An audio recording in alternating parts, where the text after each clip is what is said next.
and welcome to this edition of Issues and Insights. I'm Gina Ryan, and joining me today is Savannah Weber. She is a Central Hardin High School alumni, and she is the current director of Rudolph the Red-Nosed Reindeer, which is Hardin County Playhouse. And we're gonna talk about Rudolph, but I wanted to talk to Savannah first about her background in the theater, her sister, and her parents, because for those of you that enjoy performing arts and theater like I love, then you have seen Savannah and her sister on many occasions through the years. Seems like you were probably an infant, yeah, practically an infant, when you started. But tell me a little bit about your background and your love of the arts. Yeah, absolutely. So it actually started, I'd say, when I was in like elementary school. So it's been a little bit, but I started out doing plays at school, and then Missoula Children's Theater came around, and that was like my first kind of dive into stuff at the PAC. So first one I did was Rapunzel, and I was one of the princes. Oh. So I got to, I was the one that rode the horse, so I had little horse feet. So I was like half horse, half human. So that was a fun little experience, but that really ignited my spark just for performing. And then after that, I got into middle school, and then I started doing youth theater. And so youth theater was another thing that kind of ignited my spark for performing, and that's when my sister started to get into it too. Riley, she liked performing, but she liked more of the backstage stuff. So over time, I would be performing on stage and she'd be backstage. So we kind of got to, participate in the same things, but still have our own little niches with it. So, and what were some of the performances that you did with youth theater and your roles? Yeah, so the first one I ever did was Mary Poppins. That was my 6th grade year. I was a little banker, and then I was also a little chimney sweep. And then as time went on, I did Thoroughly Modern Millie. I did Seussical, which was, I played Maisie LeBird in that one. And she was amazing. Well, thank you. And then I did Hello Dolly, and I was Mrs. Rose. And then we did, I think, Adam, because then COVID happened. And then we did Adam's Family, and I was Wednesday in that one. Right, which is another phenomenal performance. And then the last show I did was Little Mermaid, and I was Sebastian in that one. So I did youth theater every year that I could. And then after that, and while I was doing youth theater during the school year, I would do stuff at Hardin County Playhouse, which the first show I ever did with HCP was when they were over at Plum Alley. I was in A Charlie Brown Christmas, and I was Lucy. Oh, neat. So that was the first show I ever did there. And then ever since, I've been doing stuff on stage there. I was in Heathers the musical. I was Veronica, and I've just been doing a bunch of stuff there. And then last year, I actually got to have the opportunity to direct. So I directed James and the Giant Peach last year. Oh, wow. So, and that show was very fun to do. It was first time like getting those director shoes on and putting on a show, and it was so much fun. And then when they mentioned that they needed a director for Rudolph, I was like, hey, this is kind of the same alley as James. So I was like, yeah, I'll throw my hat into the ring. So now, while you were at Central, did you also do music theater? Yes, I also did. Let's see. First year they did Urinetown. I was in that show, and then they did The Crucible, and what was the second year? Second year they did The Laramie Project and Little Women. I was Beth in Little Women, so that one was fun.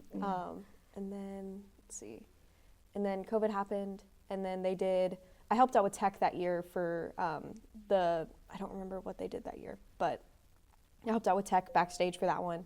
And then my senior year, they did Orphan Train and Schoolhouse Rock. Yeah. So, and Orphan Train, it still sticks with me. That was such a moving work, and just amazing. Yeah. And so many times people, they go, oh my goodness, she's been in a lot of things. A lot of people don't know that many times a rehearsal and a rehearsal with one group and a performance with another coincide. Oh, yep. So talk about all those things you're throwing and tossing and juggling in the air. Yeah, absolutely. So especially and choir. Yeah, I was gonna say, especially in high school, it was like I would do stuff with Allegro Dance Theater. I would do stuff with them, and then I'd do stuff at HCP, and I'd do stuff at Central. So it was rehearsal schedules were something that I was like, I need this as soon as possible so I can like map out where I need to be and like getting like all the conflicts down for like, hey, I have this show that day, I have a performance this day, but I have rehearsal that day. So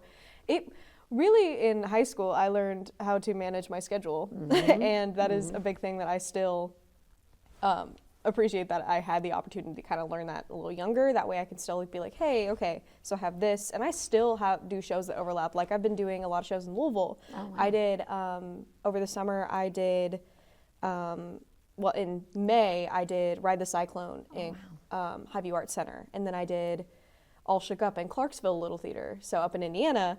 And then I did Evil Dead the Musical in Louisville. So I've been bouncing around, and all while getting ready to direct Rudolph.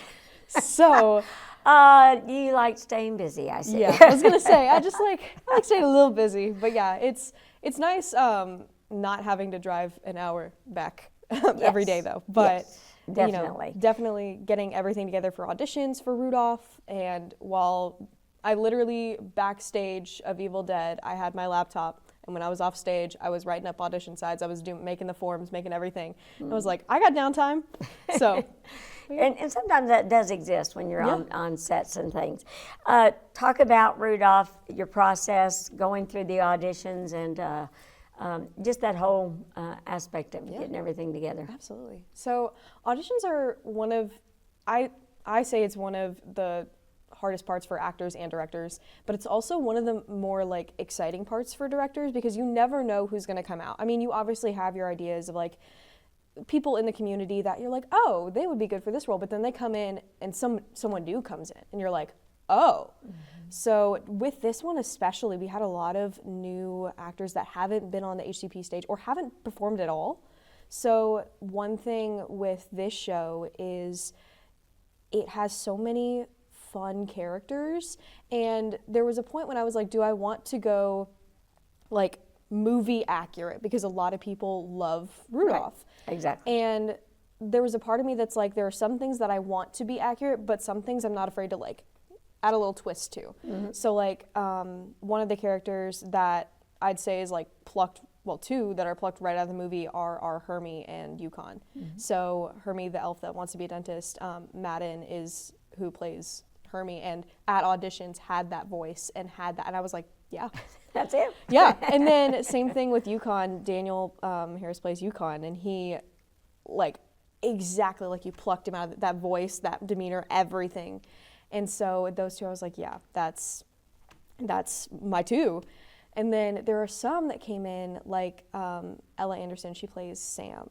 So Sam the Snowman is typically played by a man. And she came in and had this demeanor about her and just this welcoming presence that just made me like want to just like listen to her talk for like hours. And I was like, I'd never seen her before. She hadn't done anything with HCP before, and I was like, I have an idea. And I was like, and I think I'm gonna go through with it. So it's been great kind of getting to see her take on this role that typically is, not played by a girl. So that was one thing that I, like casting, I was like, are people gonna be upset by it? I was like, it's my vision, and also I have trust in my cast. Right. So a lot of people are like, why'd you do that? And I'm like, because I trust the performers that I'm with. Right. So I think nowadays people don't have as much of an issue with roles being male, female, genderless, really, type of thing. Yeah. So that was a thing and Rudolph is about the sense of belonging and, finding your place in a world where you may seem like a misfit. You may not dress the same as somebody else. You may not act the same as somebody else. You might not have similar interests as somebody. So that's another big thing is with this show, I really wanted to emphasize that sense of belonging and also really let my cast know that, hey, I'm in your corner, regardless of I know we're working on this fun little show, but also I want you all to feel welcome here. I want you all to feel like you have a place. You have your island of misfit toys. You have your little home here. So now, do all the misfit toys from the movie make it in? So they do. Or do you have new ones? I was gonna say they all are in there.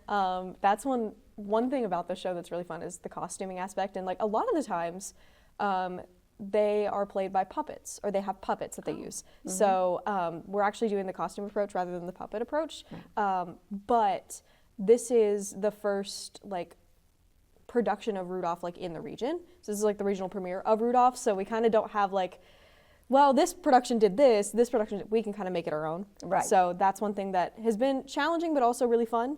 Like the costumer that I'm working with, Angela Lyle, she is incredible. She did costumes for Peach, which the insects in James and the Giant Peach were a big thing that I was like, I don't know how we're gonna do this. She came in, she literally knocked it out of the park with them. The centipede costume had like a bunch of hands on there. It was a trench coat. It was really cool.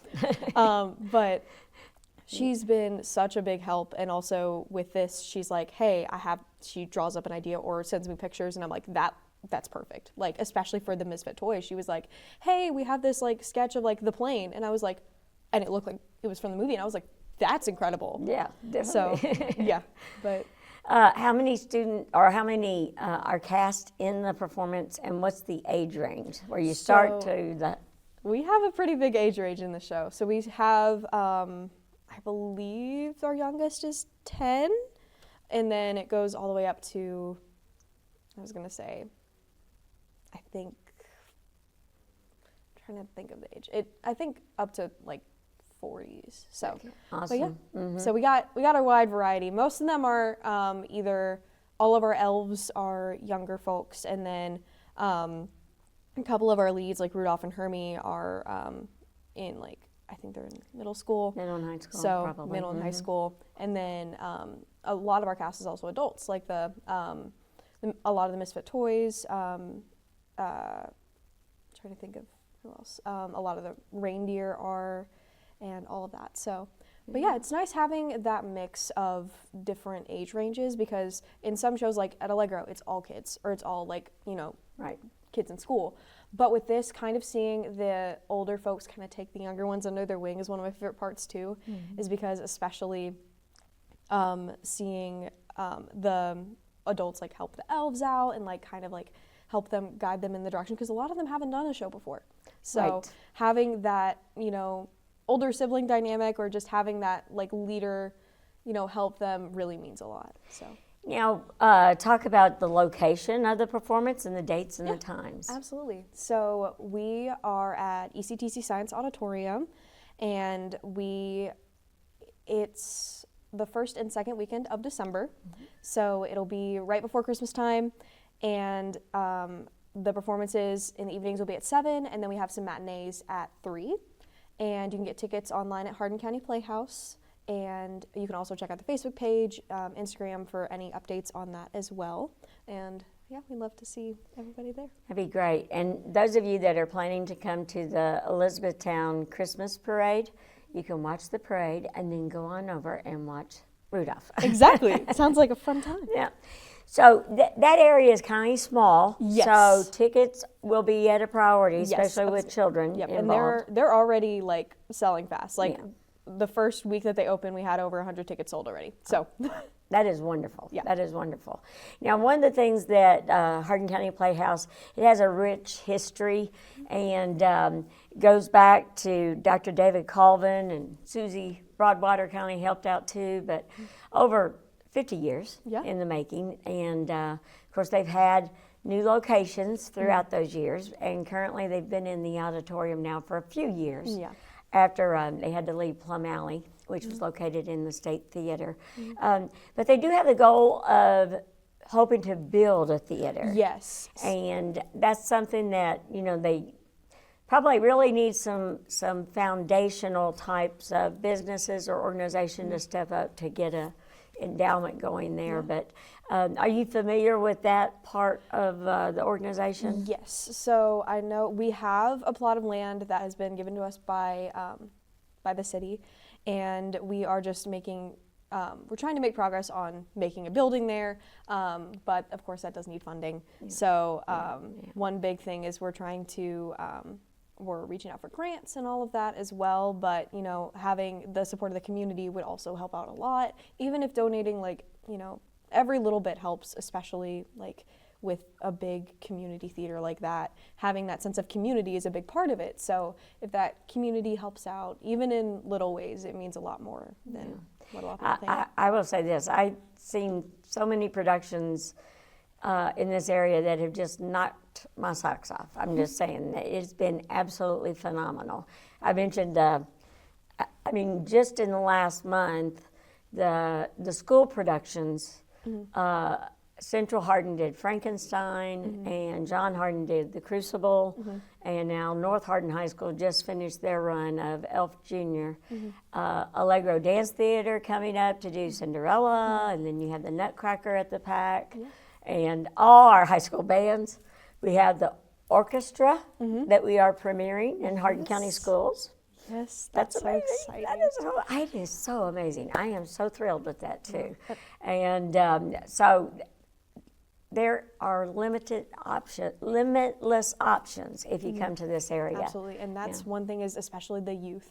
They're getting so many new programs, and like the orchestra, it's so exciting to see because like while I was very grateful to have what I had, but seeing that there's even more avenues now, like especially for the orchestra, now that means that like potentially they could help out with shows and like, it's so neat seeing all of this come together and also like intertwine with each other. Yeah, I was going to say, theater people kind of stay in similar circles. Yeah. You kind of become family in that way and things. So why is theater, at such a young age, how did you get bit by the theater bug? What a great question. Do you remember your So, first performance or yeah. that you went to see? So I think what made me get like bit by the theater bug was when I was younger, I had tried sports. I had tried academic team. I tried all these other things and none of them really fit.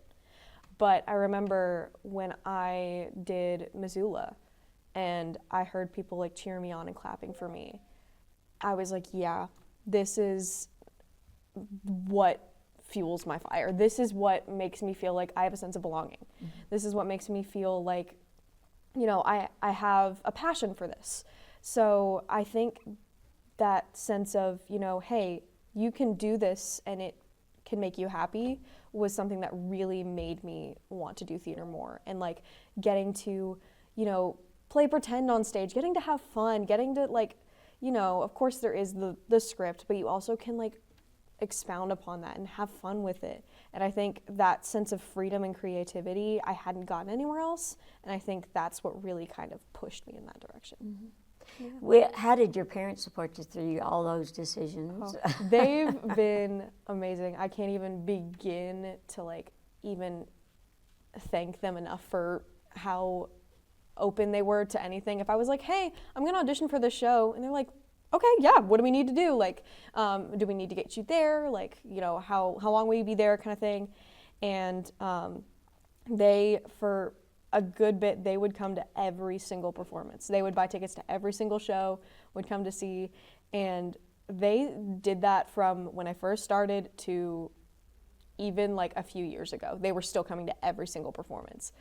And they also, like with me directing this right now, they're like, hey, what do you need help with? Like they literally have been set designing for me and helping with set design and helping out with any props that I need.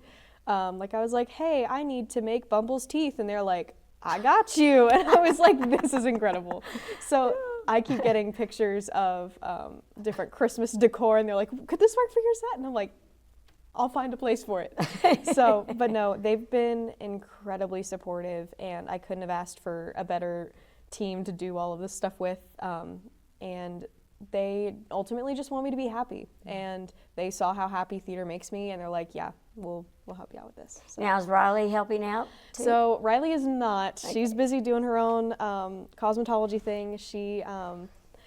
And she's taken the leap and opened a store downtown. Yep. So she opened up. It's called Cosmo with Riley. She does nails. She did my nails, but she's been busy there. So originally she was gonna help out, but then she's like, hey, I'll support you from afar, but I gotta do my own thing, which I totally understand, because she's trying to find her place too, and I want to, like how my parents did, I want them to be happy, and if she's happy doing that, I want to help her out in any way. So, yeah. You've been on stage and now behind the stage.